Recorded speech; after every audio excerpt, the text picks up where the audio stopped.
First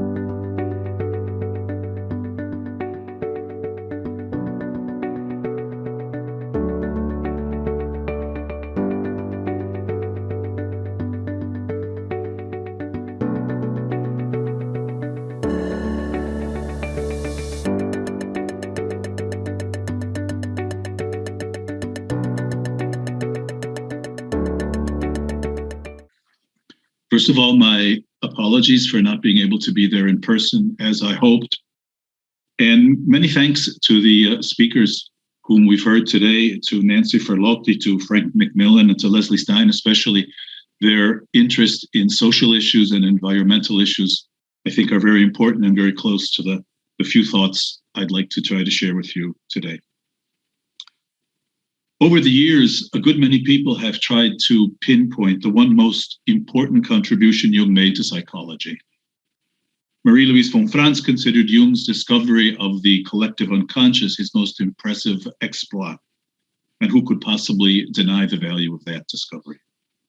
James Hillman, in his Terry lecture, says it was the determination with which Jung personified psychic contents, or rather allowed psychic contents to take on a personified form. And the Red Book is indeed eloquent and convincing proof of this. Still others consider the complex and its relationship to the archetype his most important discovery. All of these aspects of Jung's psychology naturally depend on and support one another. But personally, I've always felt that the most significant teaching that emerges from Jung's research into psychic life, the one that resonates the most for me personally, resides in his explanation of the way the life of consciousness and the life and movements of the unconscious mirror one another. The caricature of depth psychology as an approach which simply encourages consciousness to stand aside and bow while the indications of the unconscious are heard and obeyed is as inaccurate as it is widespread. Naturally, ego consciousness needs to be radically brought down to size, and little by little, that ego component needs to be moved out of the center of the field of consciousness. But Jung's insistence on the way consciousness affects and conditions the unconscious imposes on consciousness a weighty responsibility. If our conscious lives are indeed a mirror in which the unconscious observes itself, something Jung insisted on also in answer to Job, where humankind and its consciousness are described as the only instrument God has and uses to observe and learn about himself, then the ethical responsibility consciousness bears is indeed significant. I sometimes wonder why the collective unconscious is not more generous and forthcoming in terms of the resources we need to deal with the crises facing us today. 40 years ago, exactly 40 years ago, I had a dream, a big dream. And in this dream, I'm on a beach. It's nighttime. It's pitch black. There's a terrible storm. Huge waves are coming in from the sea and crashing on the beach. It's raining. The wind is very strong. And I'm huddled behind a big rock in the center of the beach, trying to get some protection. And next to me is Marie-Louise von Franz. And at a certain point, she raises her finger and she says to me, "I wonder what Yahweh has up his sleeve for us this time." This dream has been in my mind for 40 years. And over the last few months, the already immense problem, for example, of mass migration has become increasingly more complex and difficult to manage. The number of Ukrainian refugees streaming into Europe is staggering. And one can't help but notice a different sort of openness than what has traditionally been shown towards refugees arriving from African countries or those from, say, Afghanistan or Syria. Some people argue that this sudden openness and this exceptional spirit of hospitality are due to the fact that Ukrainians share with us a common root in Christianity.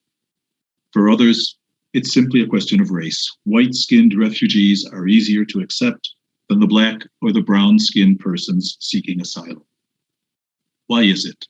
Why is it that in the face of the severe suffering of such a large portion of humanity, people in general don't feel greater solidarity and more empathy? Why do xenophobic, discriminatory shadow elements emerge with greater force than universal feelings of generosity and acceptance?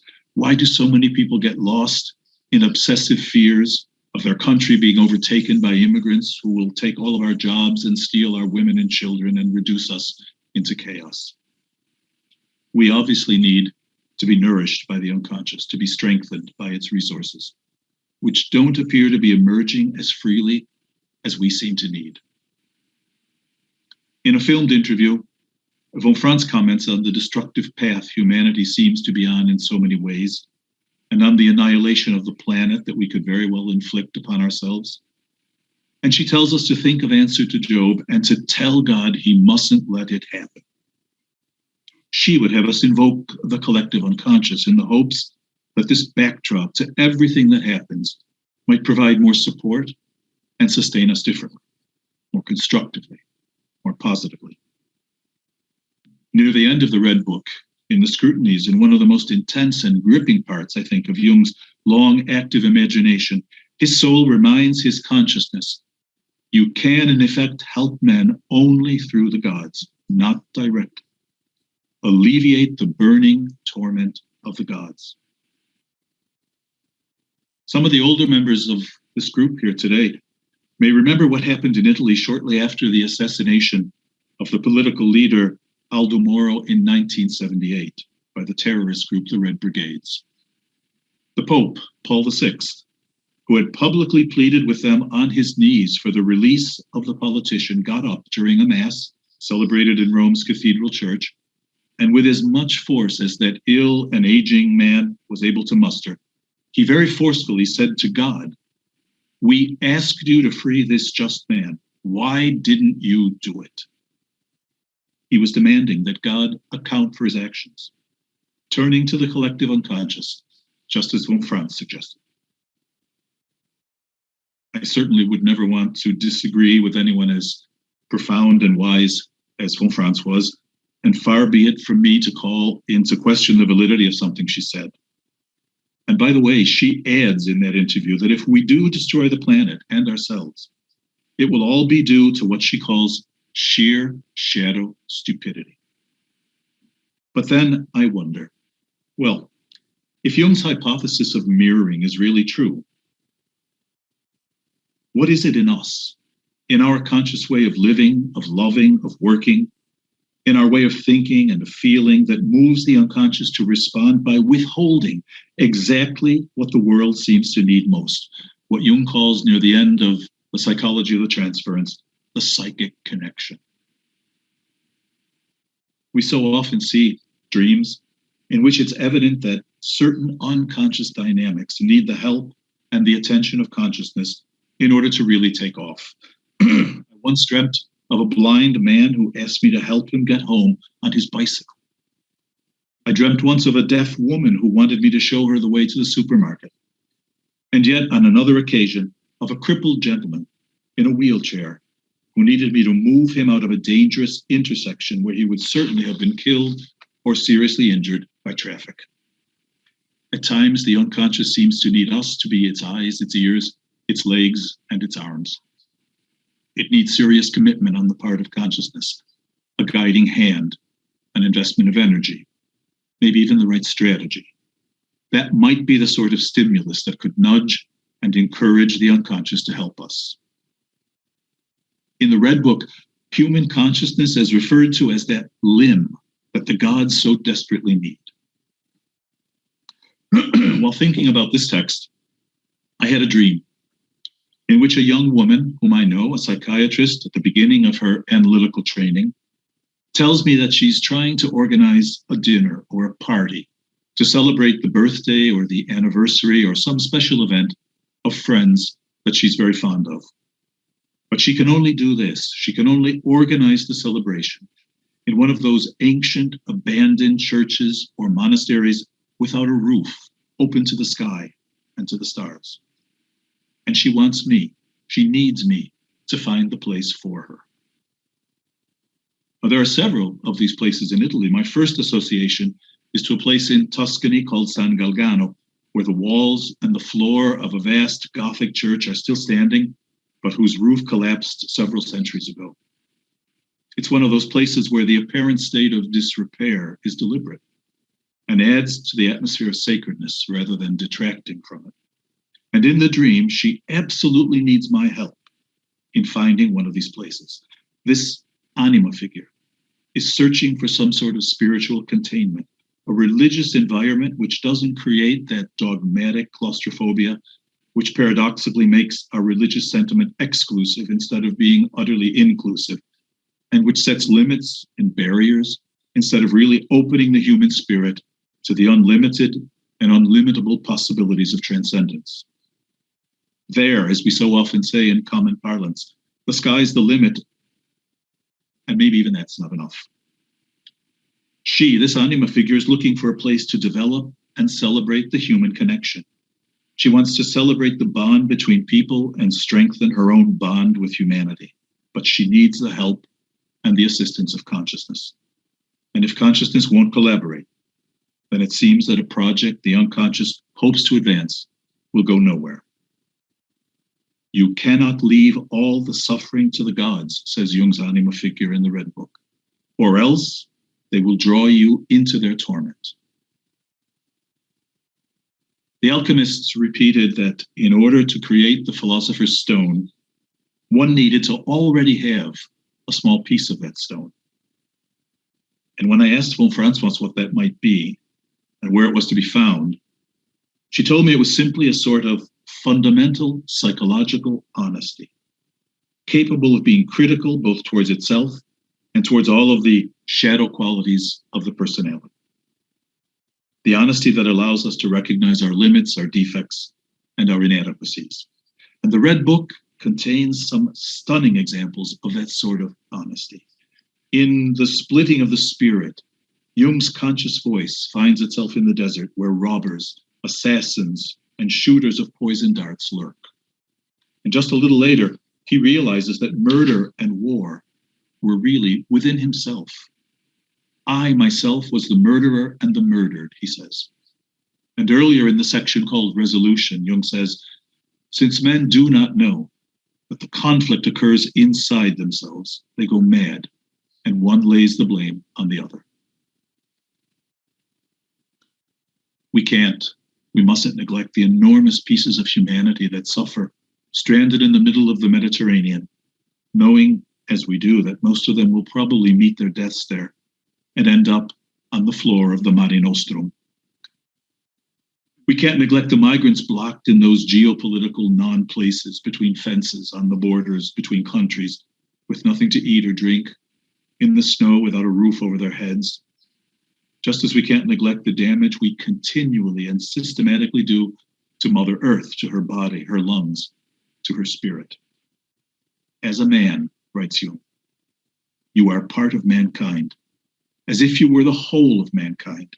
If you overpower and kill your fellow man who is contrary to you, then you also kill that person in yourself and have murdered a part of your life. Could anything be more pointedly relevant to the war raging now between Russia and Ukraine? Merleau-Ponty's notion of the collective flesh of the world is probably one of the most interesting and stimulating developments applicable to environmental studies. Merleau-Ponty is referring here to a vast planetary tissue of sensations and interdependent perceptions in which our lives are embedded. David Abram, in his book, The Spell of the Sensuous, has taken this idea of the flesh of the world and used it to speak of reality as a fabric, woven of experience, as animate and thoroughly alive. We all know that for Gregory Bateson, the whole of nature is a vast, interconnected mind, and an ecological community is a being with its own emergent mental state that arises out of the sum total of all of its interactions. The superficial and arrogant anthropocentrism that has granted mankind permission to recklessly exploit nature and her resources with no regard for the health of the planet, nor for the well-being of future generations, is indeed a false myth, which is no longer sustainable. It's killing us and everything around us. Stephen Harding writes, Perception is never a unilateral relation between a pure object and a pure subject, but rather a reciprocal encounter between divergent aspects of the common flesh of the world. To perceive the world is also to feel the world perceiving us. And later on in his book, Harding comments, if Jung is right, if our psyche is none other than the psyche of nature, then all of the feedbacks in nature we have explored are as much a part of us personally as the churning of our intestines, as the rhythm of our breath, and as the coursing of our blood through our veins. By wounding Gaia, we wound ourselves both physically and psychologically. In the scrutinies, Philemon launches into a complicated but fascinating discourse on the pleroma, a discourse that moves from pure mysticism to religious sentiment and back to the void of mysticism again. He points out over and over and over again the paradoxes. Nothingness is the same as fullness. And in the end, that which is eternal has no qualities, but has all qualities. The effect is similar to that of a Zen koan. It bursts apart any and all of our logical categories. Is it even worth speaking about it? First, Philemon says yes, devoting time and space to the many apparent contradictions. Then he seems to say there is no sense in even trying to comprehend. And when Jung's conscious voice asks, did you yourself not say that it is not worth thinking about the pleroma? Philemon answers, I mentioned that to free you from the delusion that you are able to think about the pleroma. Personally, I think I would make these pages on the mysterious pleroma obligatory reading for anybody who wants to start seriously working on and with the unconscious. Certainly for all of the people we have in analytical training. Because we need to put aside all of our logical categories, at least in part, and realizing that we're doing our best to describe the indescribable, to explain the unexplainable, and even contain the absolutely uncontainable. I fear sometimes that the great revival of trauma theory, early trauma with all the contributions that are coming from the neurosciences, all the attention that's given to what this means in life, unless it can be dealt with archetypally as Donald Kalsched knows how to do, I fear this will drag us back 100 years to an approach Jung moved away from in order to open up the new finalistic and teleological approach. The risk of getting stuck in what Jung called the analytical phase of the work without ever taking the leap into the synthetic phase is significant. Recently, an analysand who has done extensive work on his own childhood traumas dreamt that he was trying to repair his moped. And while looking inside and trying to figure out where the problem was, he noticed a piece of the motor, a valve or a screw or something, which was completely covered in rust. Before trying to remove it or even touch it, he puts on a glove to avoid getting his hand dirty. But when he's finished, he notices that his hand is dirty just the same, despite the glove. So he picks up a white cloth and cleans his hand on it, only to realize just a few seconds later that what he thought was a white cloth just for washing his hands was in reality the good white dress of a woman he was once in love with, but who had spurned him, causing great disappointment and a period of severe depression.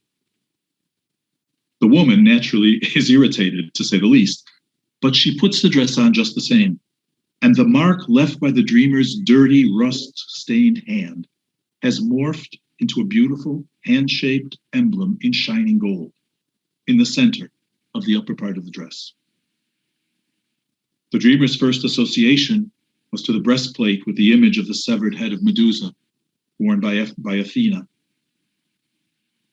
Edward Edinger suggested that the Medusa is the representation, indeed the very incarnation of a negative, defeatist, and tragic vision of life, something that people who dwell on past trauma risk getting bogged down in, negativizing everything.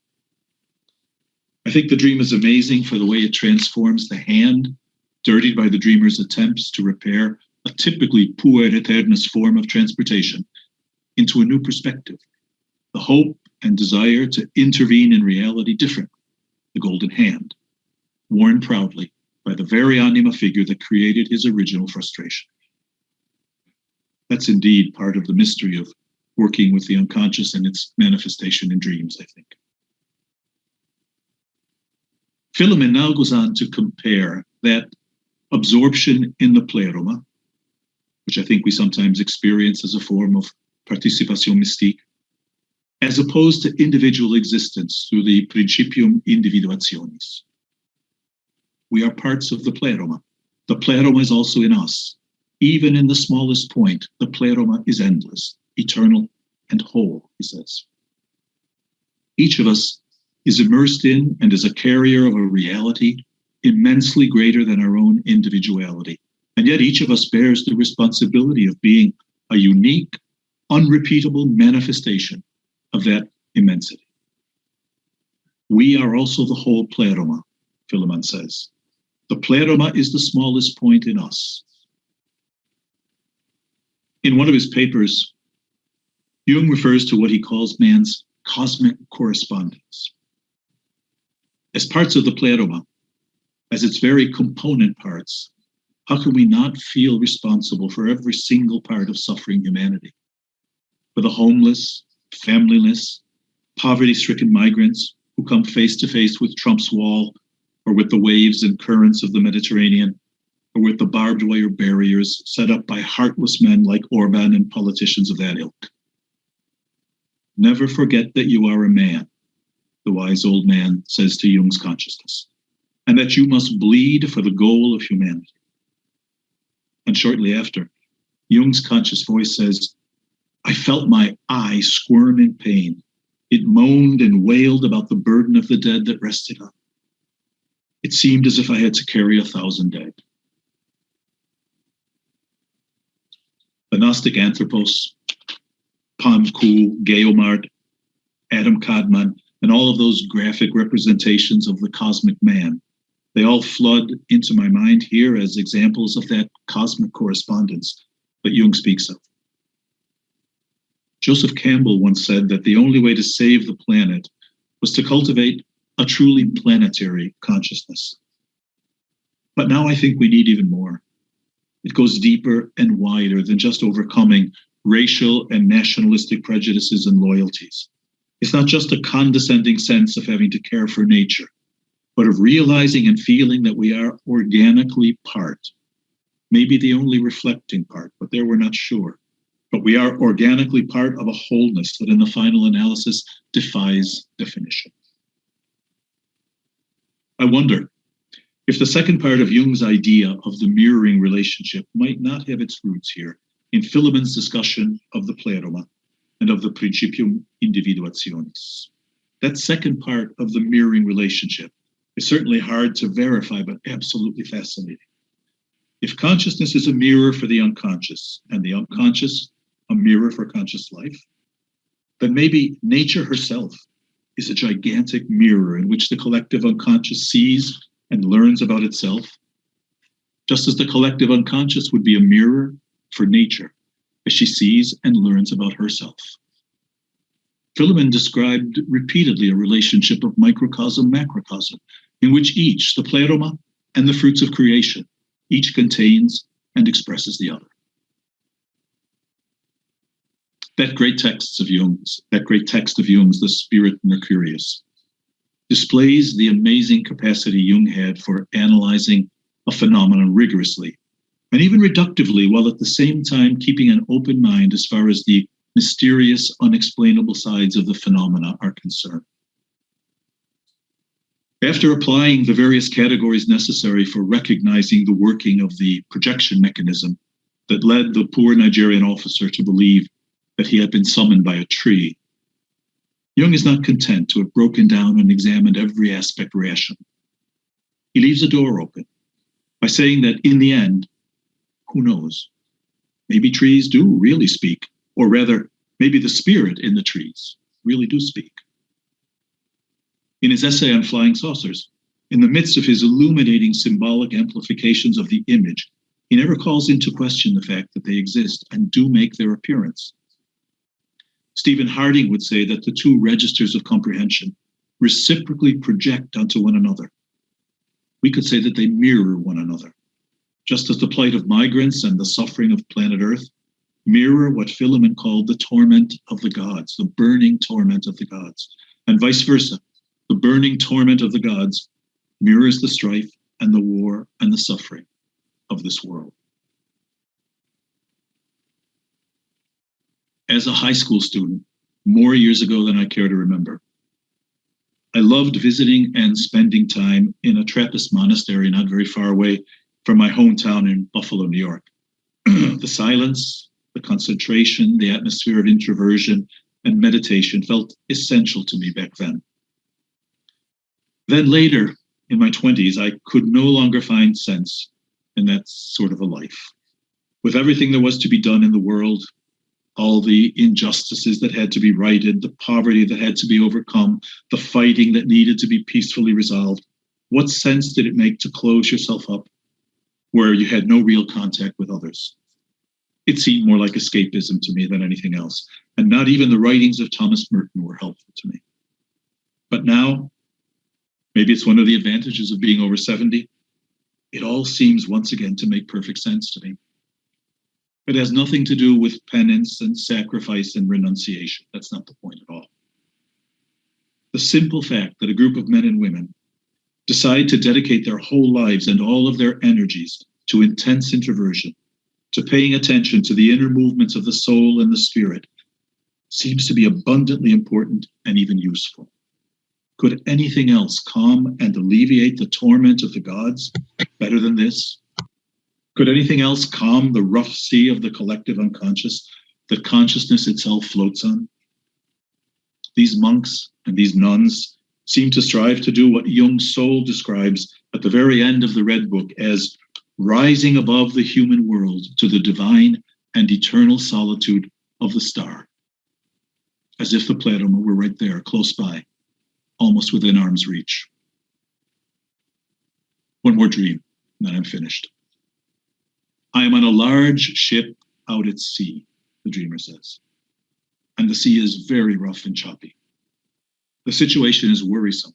We don't know if the ship can make it through the storm.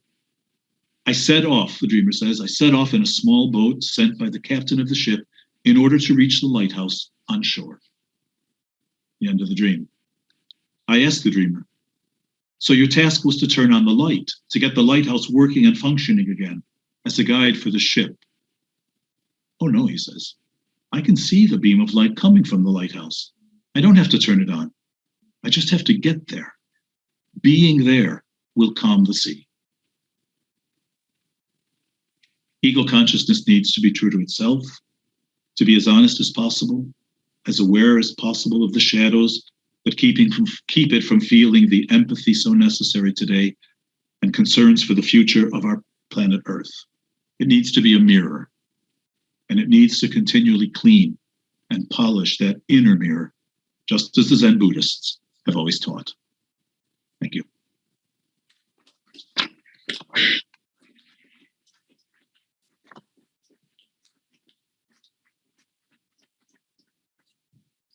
Thank you to Robert Mercurio to this intense lecture. And now we have time for questions, comments.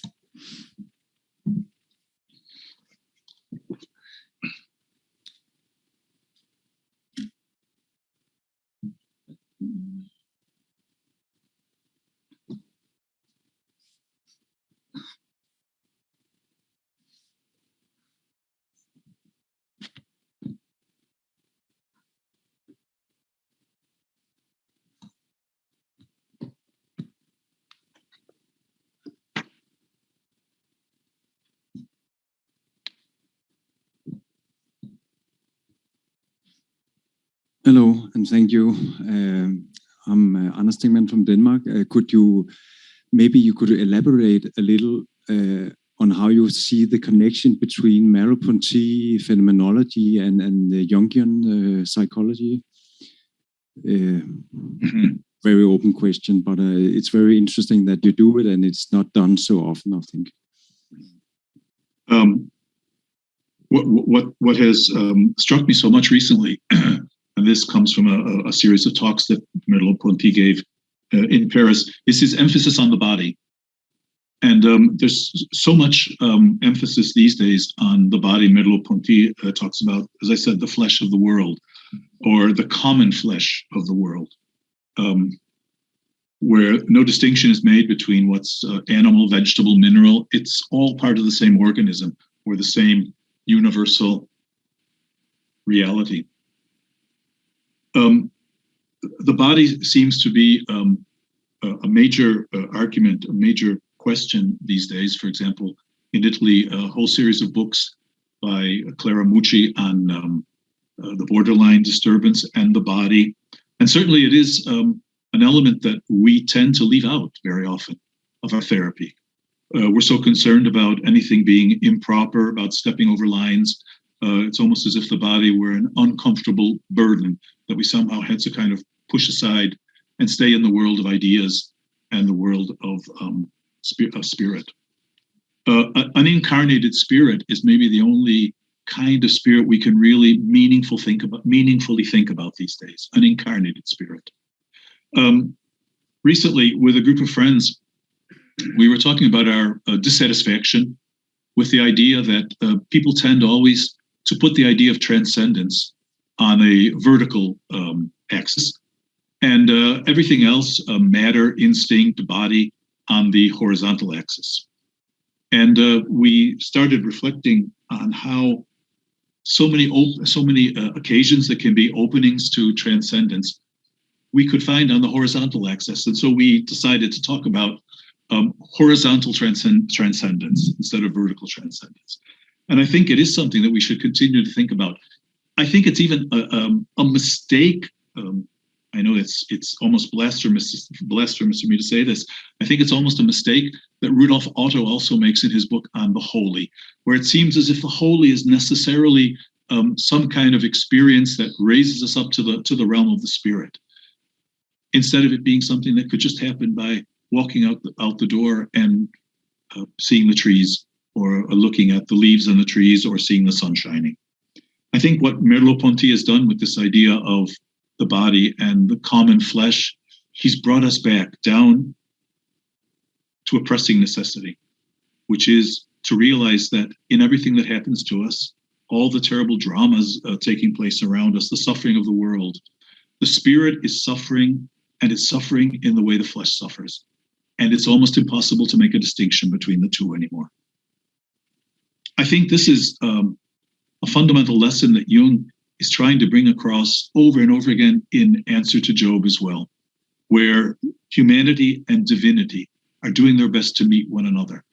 And I think the message he leaves us with is that humanity takes a step towards divinity so that divinity can take a step towards humanity, and so that in the end, we find ourselves always talking about spirit, body, body, spirit, or humanity, divinity, divinity, humanity, without dividing those two things up.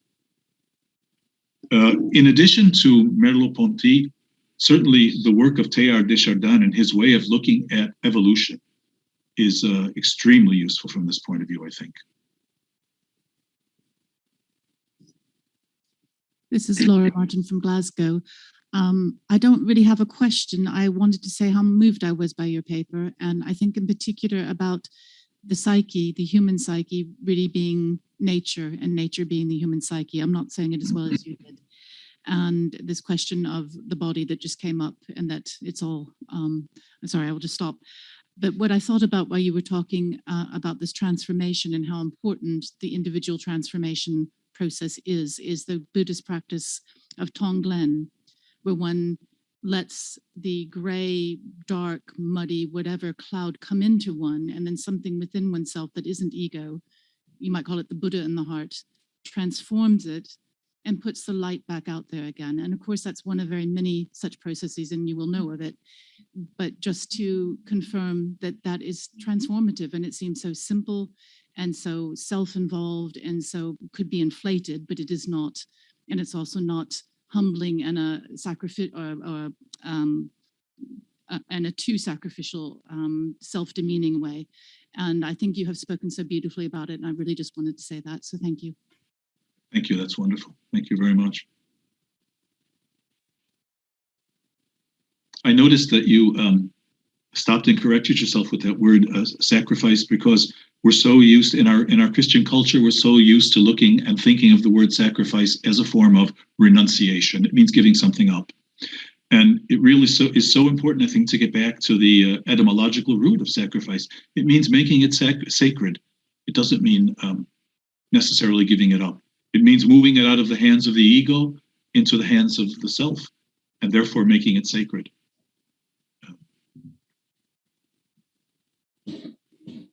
In chat, we have also a thanks for Roberto Mercurio underlines the importance of the monk life. Other question? There's a question online. Sorry? There's a question online. You can start with Mercurio. Sì. Non l'ho sentito. Ah, ok. Sì. There's another question in the chat. Oh.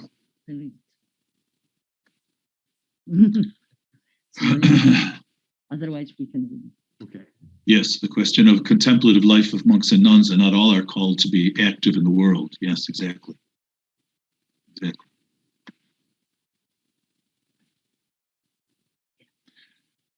Why do you believe the gods are in torment?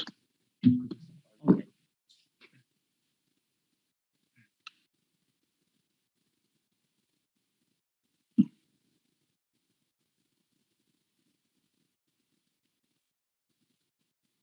I believe the gods are in torment because the ultimate goal of the conjunctio, I think, is the union, obviously, of consciousness with the unconscious, but of humanity with divinity. And humanity and divinity are having great difficulty meeting and interweaving with one another. I think this is, as I tried to say, this is in part because of our own conscious posturing. Maybe we're not the right sort of mirror where the unconscious can see positive stimuli. But then, of course, as Jung tells us, there's also great resistance in the unconscious. It wants to be seen, but it also wants to hide itself. It wants to step forward and meet consciousness, but it also wants to withdraw and stay closed up inside of itself. And that's why I think absolutely prophetic men like Jung are so important. And I think the Red Book is a wonderful tribute to the fact that the prophetic nature of an individual like Jung can really change the basic orientation of the way humanity as a whole meets the unconscious. We're still looking for the right way, I think. We're looking for the right way to meet the unconscious. And in my imagination, the unconscious is looking for the right way to meet us. That's more or less how I saw that image as well of the young woman who asks for my help in finding a church without a roof. It's an aspect of the unconscious that's looking for something that would correspond in conscious life that would at the same time meet and also stay open as much as possible to the life of the unconscious. Robert, do you have other question? Yes. What is nature's function in facilitating the body and spirit, the divinity and humanity? For obvious reasons, I think the essay of Jung's that I like the best is The Spirit, Mercurio, for obvious reasons. But I think what he says about Mercurio as being the filius macrocosmi, that element that's missing, which represents the salvific factor in body, instinct, matter, even inorganic matter, I think is absolutely fundamental. The role of nature is to be nature, but it can't be nature unless we relate to it in the right way. And we can only relate to it in the right way if we recognize and support the fact that nature is as much a carrier of spirit as ideas are. That nature is as much a carrier of spirit as what we have traditionally considered religious sentiment is. I think that's the role of nature. To be nature, but what we need to do is give a hand so that nature can be nature. I often think of that famous phrase by, I think it was by Karl Barth, when Karl Barth, that great Protestant theologian, said, how great God would be if only men allowed God to be God. But we don't. We close it up into our categories. How great nature would be if we could only allow nature to be nature. And that's where I think Teilhard de Chardin was so fundamental. We know how much Jung loved the phenomenon of man, Teilhard's book, where evolution is at the same time a natural and a spiritual process, two things that intertwine towards the cosmic resolution, which of course from his Catholic Christian tradition would be the resolution in Christ. We can see it as the resolution in the self.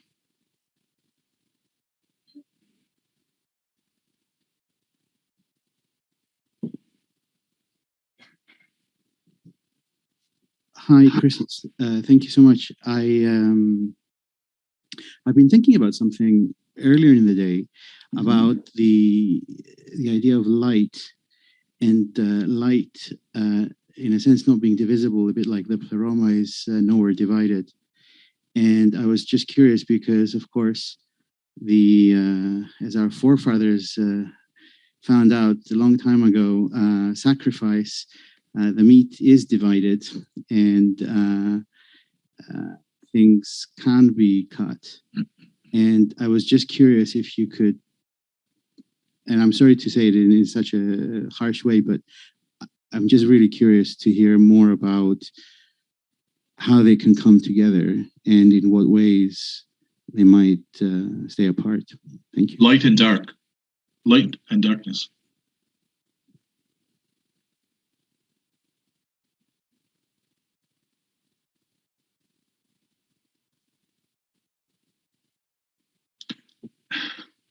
My take on this is a little unusual because even though in normal conscious life, in the light, I tend to be a terribly clumsy person. I bump into things, knock things over, drop things, constantly hurting myself. I'm full of bruises and cuts. I don't move very well in the midst of objects. Strangely enough, I move very well in the dark. I've never really been able to understand that. I'm an introverted sensation type. Maybe it's due to that. Although it would seem to be more a quality of intuition, since in the dark you can't see anything. But the alchemical image of the little sparks in the darkness has always seemed to me to be particularly eloquent. We need the darkness so that we can recognize the light. And we need the darkness, I think, so that we can recognize that the light of consciousness is not something which is necessarily concentrated and therefore can be translated into an idea or an expression or into a formula. It's a diffuse form of awareness. And I think it needs a field where that can manifest, and that field is darkness.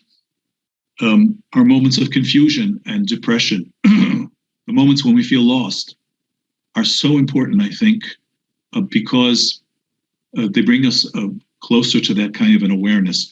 When Meister Eckhart repeats over and over again, and Jung quotes him so many times, when Meister Eckhart repeats over and over again that suffering is the quickest road to perfection, I think he's expressing something that we all know. It's the moments when we're in difficulty, when we're in trouble, when Jung says when we're in the soup, that we really start concentrating on the life of the unconscious, and it takes on a vitality inside of us that it didn't have before that. And I think it would be a mistake to necessarily equate consciousness with light. I know we're so used to saying that in dreams all the time. If someone switches on a light, it's a coming to consciousness of something. And of course, I think that symbol system is valid. But there's a form of consciousness that exists in the dark and that needs the dark. The great cloud of unknowing for the mystics. Someone wrote a question asking about von Franz and what she thought about the publication of the Red Book and what she would say about it now.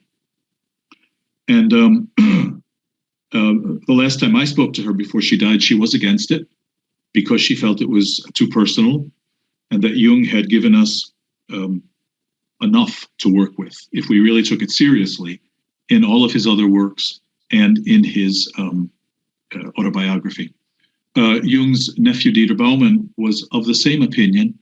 However, the last time I spoke to Dieter Baumann, after the Red Book had been published, he told me he had changed his mind because the book had made such an impression on so many people and had brought so many people closer to the practice of active imagination.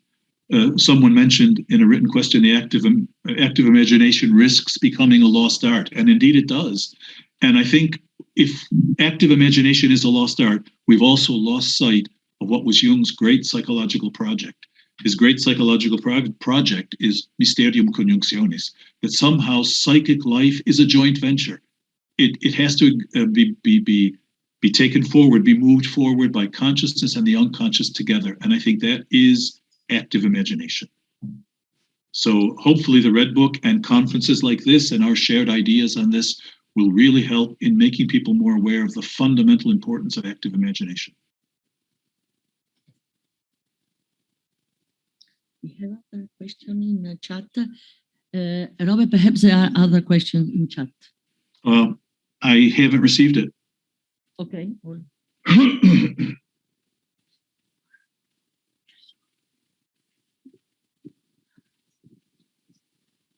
Thank you for the beautiful lecture. I just wanted to add that in Hebrew terminology for sacrifice, which is korban, the meaning is to bring clother.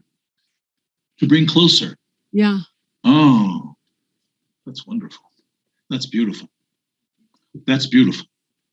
That really is bringing together the ego and the self and humanity and divinity. That's wonderful.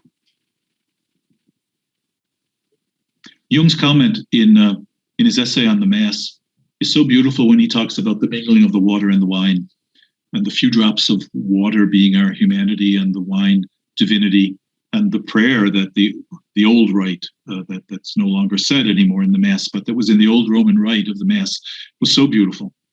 May this mingling of our humanity and divinity bring us to salvation. And we could say, may this mingling of consciousness and the unconscious, may this mingling, this closeness, this sacrificial closeness, somehow bring us to our individuation and to the individuation of the world. That's beautiful. Thank you. Here's Martino Lioi from Italy. Thank you, Professor Mercurio, for it's great. I was wondering if you can add anything. You didn't mention it explicitly, but I was wondering about the role of boundaries and limits in this, let's say, in this joint venture, as you call it, between conscious and unconscious, between dark and light, because we're facing such big traumas, such major wounds and torments. And I was wondering, well, I can take part in this, but where's the limit where it becomes too dangerous or too close to madness, for example? Yeah, very good question. I've always thought that our poor, suffering borderline patients are people who are condemned to live exactly what all of us try to foster for our whole lives. We try to find the borderline and to live on the borderline consciously, whereas borderline patients are condemned to doing it. I'm very sorry for them. But I think this fact of finding a borderline that not only separates, but also is that point where the two things meet is so important. But we can't do it if we apply a normative view of things. Rules and regulations don't help us at all. We could apply Jung's idea of morality and ethics here. They don't help us at all in understanding where we need to stop or where we can take another step. It takes the ethical position, the ethical attitude. And this would mean an active imagination, really seeing how much the ego can stand and seeing how much the unconscious allows for, and then moving forward slowly and respectfully, but always being very true to our own inner sensations. One of the reasons why I get a bit frustrated when people talk about active imagination, which was done, guided by the analyst, etc., it seems so counterproductive, because I think active imagination should be that place where consciousness tries to feel exactly how much intensity it can bear in its relationship with the unconscious, how much intensity it can bear on its own in relationship to the unconscious, not filtered through or guaranteed by a third party. There's that wonderful observation Jung makes in his essay on the transcendent function, that as long as the transcendent function, as long as the counterposition of the unconscious is mediated by the analyst, the transcendent function works only partially. It's only when a person accepts the full responsibility of looking for and bearing the counterposition of the unconscious in herself or in himself that we can really say the transcendent function kicks in, as it were, with all of its force. But it's an excellent question because it's one of those things where we need great honesty towards ourselves, towards our own subjectivity. There's no reason to be heroic and go ahead when we feel we're putting ourselves at risk. It's not a heroic endeavor at all. It's a dialogical endeavor. And so it takes great delicacy, I think, and a lot of patience, And I think that line, that borderline, can move backwards and forwards in different moments in life. Sometimes our active imagination and the kind of encounter with the unconscious can move us way into a world where consciousness didn't think it would ever go. And then other times it moves back again into a world which is more consciously oriented.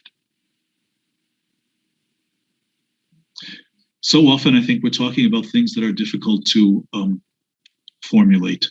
One of the things that has always struck me is an observation James Hillman made in that great essay of his on paranoia, which I always thought was his best work, where he says, we should never confuse meaning as an experience and our attempts to formulate meaning. Meaning is an experience, just as an active imagination, it's an experience. And maybe we can't even formulate it in the end, but that doesn't mean we haven't had an experience of meaning.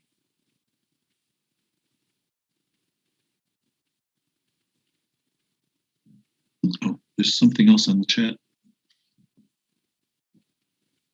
How does consciousness act to assist the God of the conscious without suffering ego inflation or problematic willfulness?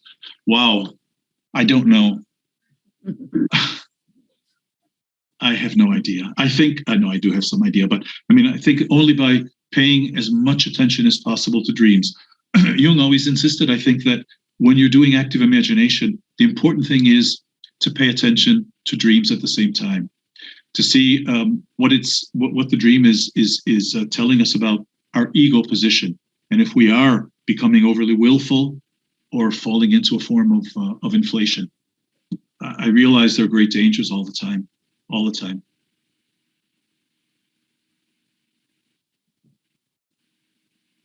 Some other question?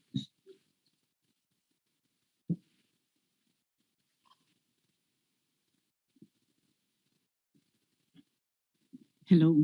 Thank you for a very inspiring lecture. And I have a comment and a question.